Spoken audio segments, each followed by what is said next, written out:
Assalamualaikum warahmatullahi wabarakatuh. Alhamdulillah wa syukurillah, la khawla wa la quwata illa billah. Saudara-saudara yang berbahagia dan dimuliakan Allah, ada kalimat yang sering kita dengar, bahkan sehari bisa lebih dari 10 kali kalau itu dikumandangkan dari masjid, dari musola, setiap waktu akan masuk sholat atau setiap waktu masuk sholat, yaitu kumandang adzan yang disampaikan oleh para muadzin di seluruh tempat untuk menandai masuknya waktu sholat itu. Kalau kita perhatikan aspek historisnya adzan ini, ya cukup menarik ketika Rasul Muhammad SAW akan memulai mempraktekkan syariat sholat berjamaah.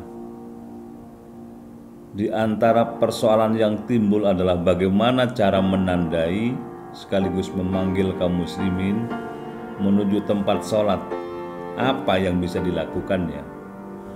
Maka kemudian berembuk, rapat, bermusyawarah, diputuskan antara lain ada yang usul bagaimana kalau genta ya Rasulullah.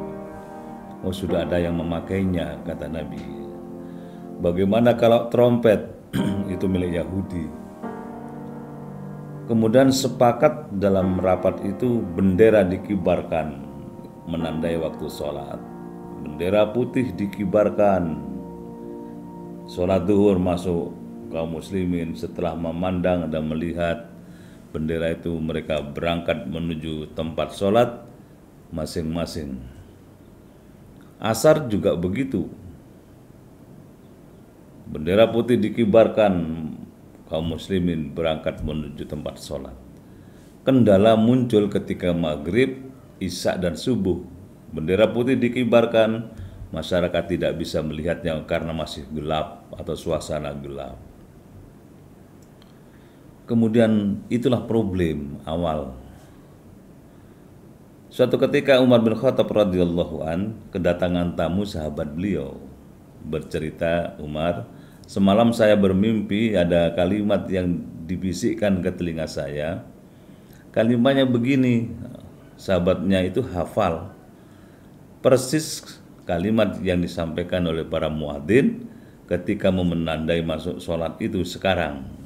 Allahu Akbar, Allahu Akbar, asyhadu an la ilaha illallah, asyhadu an la ilaha illallah, asyhadu anna Muhammadar Rasulullah, asyhadu anna Muhammadar Rasulullah, hayya 'alas shalah, hayya 'alas shalah, hayya 'alal falah, hayya 'alal falah, Allahu Akbar, Allahu Akbar, la ilaha illallah. Kalimat ini disampaikan kepada Umar bin Khattab. Umar kemudian berkomentar, saya tadi malam juga bermimpi mendapat kalimat itu. Bagaimana kalau kita datang kepada Rasulullah, kita tanyakan kepada beliau, apa maksud kalimat ini? Begitu nyampe di rumah Rasul, kemudian Rasul menceritakan bahwa kalimat yang kamu dapatkan dalam mimpimu itu bukan sembarang kalimat, tapi itu kalimat yang datang dari Jibril untuk dipakai menandai masuknya waktu sholat. Nah, dari situ kemudian dicari siapa di antara sahabat-sahabat Nabi yang suaranya lantang, yang suaranya merdu, yang suaranya indah. Sampailah kepada pilihan orang bernama Bilal bin Rabah. Bilal bin Rabah, orang yang berkulit hitam, sahabat Nabi yang sangat setia, yang terjaga imannya.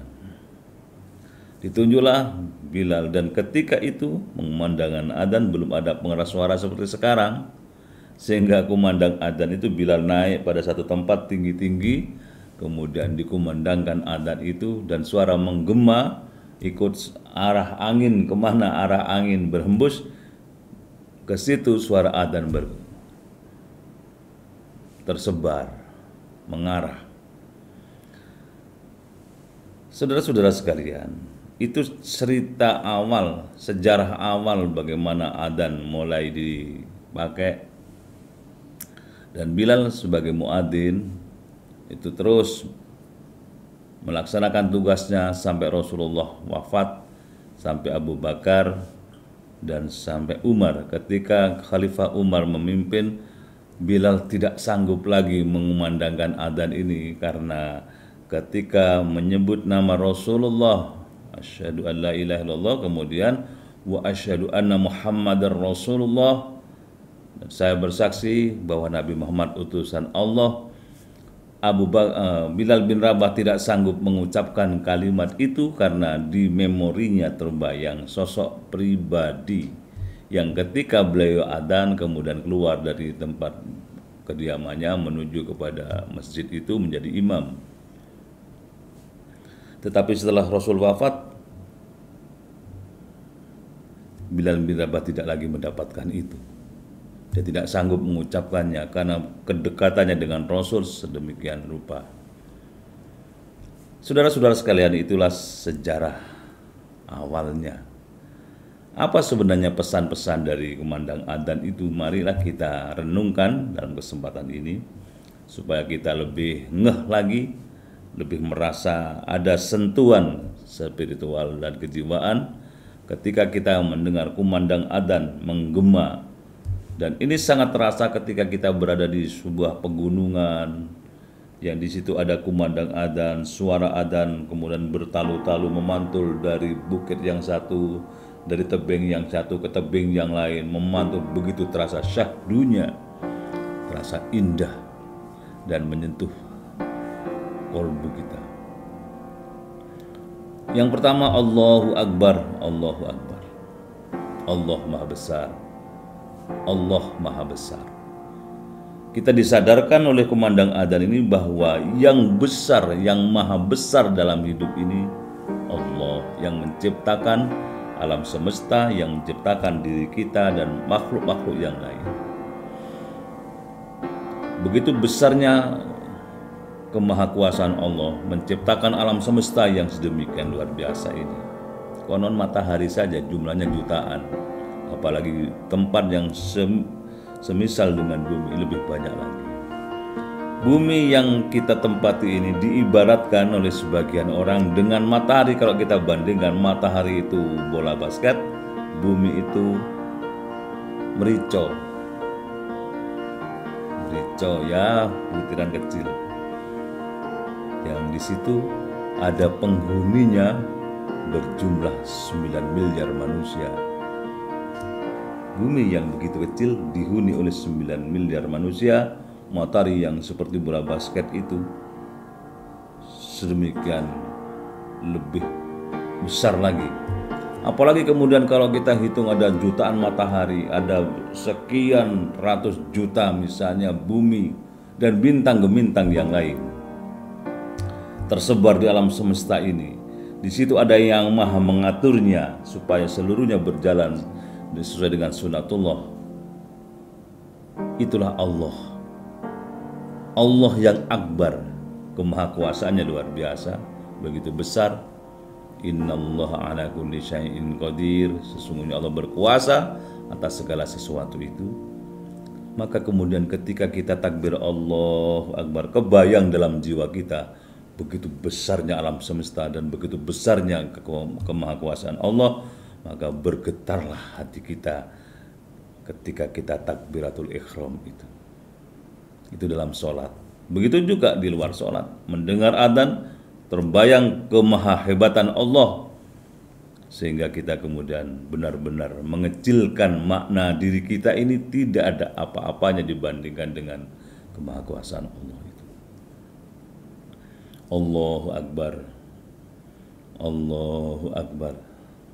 Sekian kali dalam setiap waktu, bahkan bumi ini tidak pernah berhenti. Selalu ada adzan dari satu tempat, mulai dari timur sampai kemudian kembali ke timur lagi.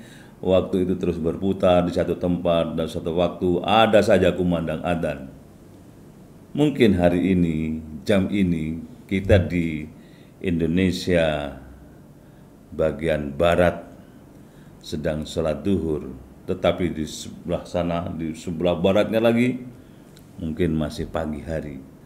Mungkin di Amerika tengah malam, begitu juga di Indonesia Timur, selisih berapa jam dengan kita. Terus bumi berputar, Allahu Akbar, terus berkumandang.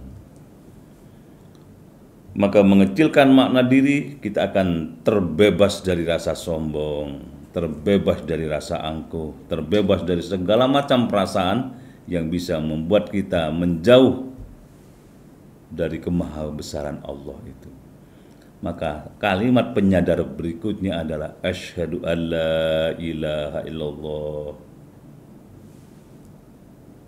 2 kali. Saya bersaksi tidak ada Tuhan kecuali Allah. Saya bersaksi tidak ada Tuhan kecuali Allah. Itu menyadarkan kepada kita bahwa kita bertuhan hanya kepada Allah. La ma'budu illallah, tidak ada yang kita sembah dalam hidup ini kecuali Allah. Kita menyembah selain kepada Allah itu disebut dengan syirik. Pelakunya disebut dengan musyrik. Hati-hati melakukan sesembahan selain kepada Allah, kita melenceng jiwa kita, keimanan kita, tauhid kita melenceng ke arah yang salah. Asyhadu an la ilaha illallah, la ma'budu illallah, tidak ada yang kita sembah kecuali Allah. La matluba illallah, tidak ada yang kita cari dalam hidup ini kecuali ridha Allah.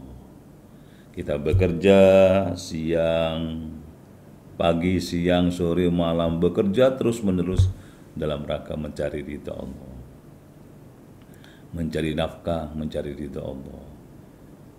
Seluruh aktivitas yang kita lakukan dalam rangka mencari ridha Allah, karena kita sudah asyhadu alla ilaha illallah. Saya bersaksi tidak ada Tuhan kecuali Allah.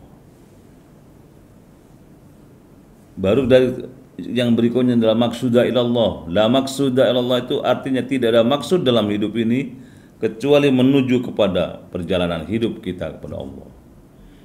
Dari tidak ada menjadi ada, kembali tidak ada. Itu perjalanan hidup kita. Yang terpenting buat kita bukan jumlah soal umur berapa, bukan panjang pendeknya umur, tapi seberapa banyak kebaikan yang kita lakukan di dalam mengisi lembaran hidup, mulai dari tidak ada, kemudian kembali tidak ada. Itu apa yang kita lakukan.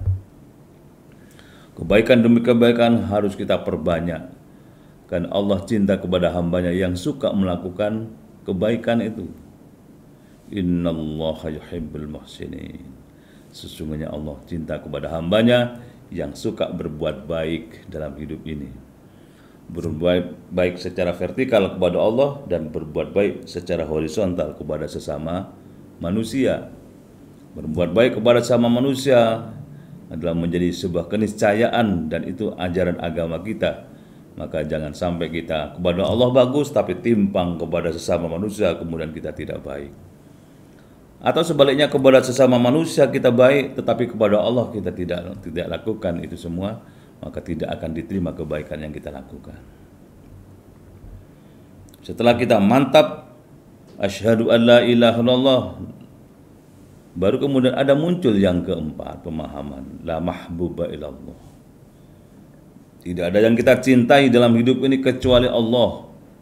Bagaimana dengan cinta-cinta yang lain? Boleh.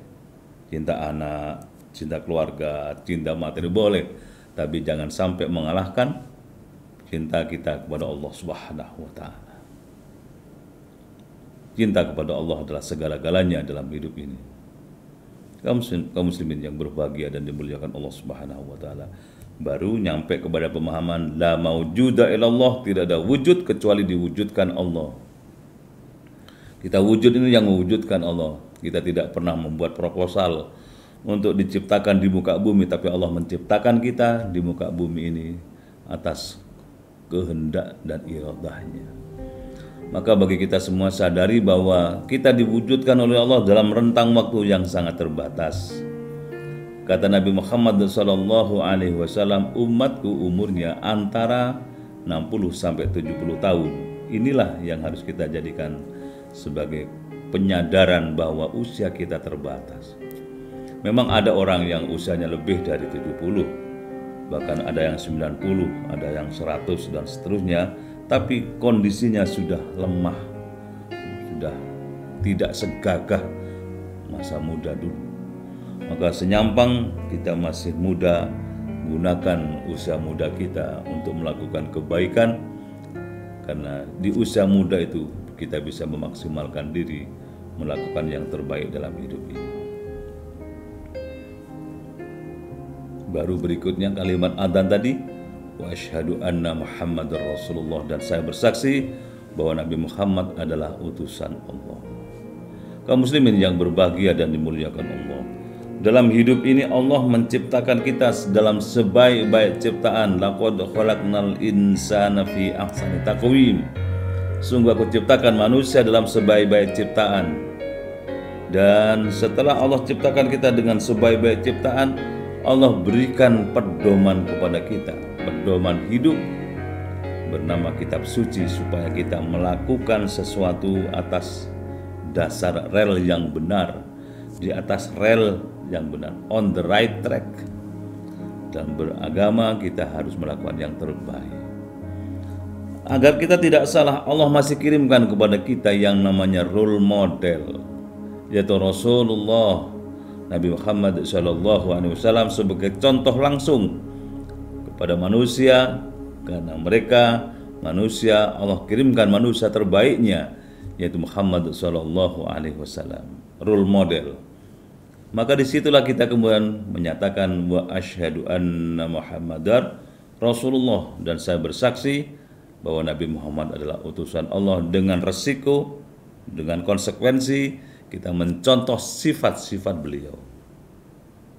Nabi itu orangnya jujur, siddiq, tidak ada keraguan. Dari masyarakat sekitar mulai kecil beliau mendapat gelar Al-Amin, orang yang terpercaya.